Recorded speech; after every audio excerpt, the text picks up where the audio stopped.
انا للہ و انا الیہ راجعون، انا للہ و انا الیہ راجعون، انا للہ و انا الیہ راجعون۔ آج علم، تقوی، دعوت، ارشاد، اصلاح اور صبر کا عظیم مینار مختار الامہ حضرت مولانا پیر مختار الدین صاحب بھی وفات پا گئے۔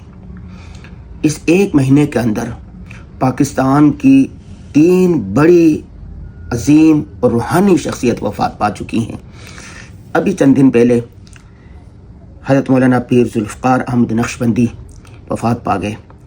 اس کے بعد دوسری بڑی روحانی شخصیت حضرت مولانا پیر شیخ شاہ عبدالرحیم نقشبندی صاحب وفات پا گئے، اور اس سے 15 دن پہلے کراچی کی معروف علمی سماجی شخصیت حضرت مولانا مفتی محمد حنیف عبدالمجید صاحب وفات پا گئے تھے۔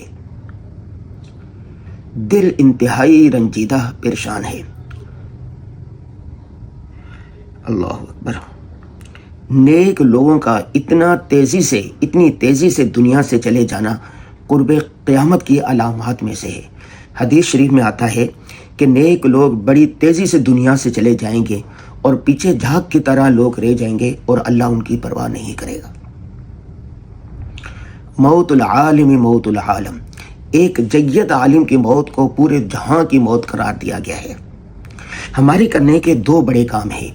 پہلا کام یہ ہے کہ جو بڑی شخصیات موجود ہیں، حضرت مولانا شیخ الاسلام مفتی محمد تقی عثمانی صاحب اور دیگر بڑی شخصیات، روحانی شخصیات، علمی شخصیات، ان کی قدر کریں، ان کی پکار پر لبیک کہیں، ان سے سیکھیں، ان سے سمجھیں۔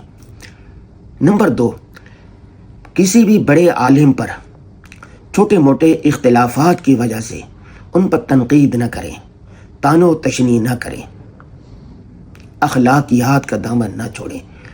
کوئی پتہ نہیں ہے کون سی شخصیت کس وقت دنیا سے چلی جائے۔ اور دوسری بات یہ ہے کہ جانے والا دنیا سے چلے جاتا ہے، پسماندگان، قارئین، ناظرین، معتقدین کے لیے ضروری ہے کہ وہ قرآن پڑھ کر ایصال ثواب کرے، اور انہوں نے جو نیک کام کیے ہوئے ہیں، جو ان کے کام ہیں، جو ان کے ادارے ہیں، ان کو آگے بڑھائیں۔